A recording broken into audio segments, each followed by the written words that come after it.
I don't think we got the education that you would have gotten in a white school. Now, for instance, say like our football team. I played football for Douglas, but most of our equipment was hand-me-downs from DB. I had a case, I had a helmet. I guess some guy at DB must had a big head, and that was the leather helmet at the time.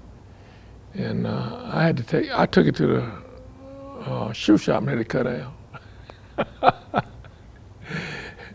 We had a good team. We won a state championship one year. We played all the way to Chattanooga and Knoxville and all the big schools. My grandfather owned a 70-acre farm on Bays Mountain, and he had to contract to haul wood. They call it Kodak wood for Eastman, and they cut those logs out of Bays Mountain. And Eastman used that wood to make wood alcohol to ship to Rochester, New York for the film industry. So that's where my grandfather worked for himself. I was born about 3 miles down the road from Kingsport. They call it Old Kingsport. They call this New Kingsport. My dad he farmed. And then at one time there was the Pitt Milk Company. They had horses to deliver their milk. And my dad would put shoes on those big, large horses. An ordinary horse, he would charge 25 cents a foot. But for the Pitt Dairy horses, he charged 50 cents. So that's where he makes a lot of his income. All my playmates were white. And I didn't know much about how the integration worked till I come to town. We didn't have it down. We eat together, slept together, swim together, worked together in Old Kingsport back on the farm.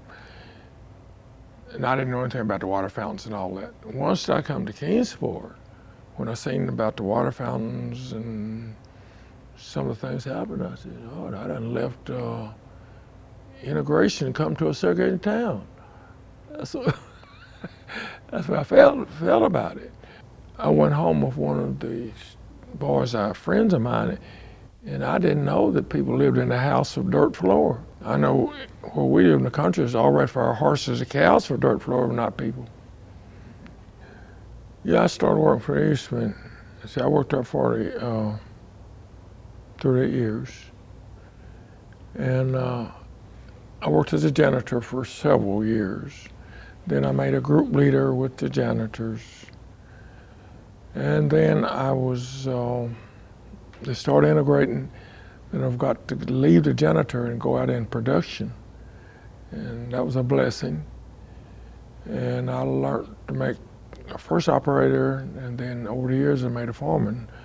And I had 21 people that worked for me. So that made it much better.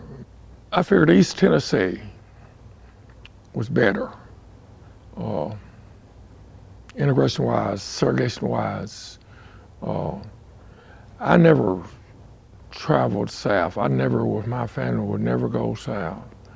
All of our vacation was north because some of the experiences I didn't want to go to North Carolina, South Carolina, Alabama, Mississippi.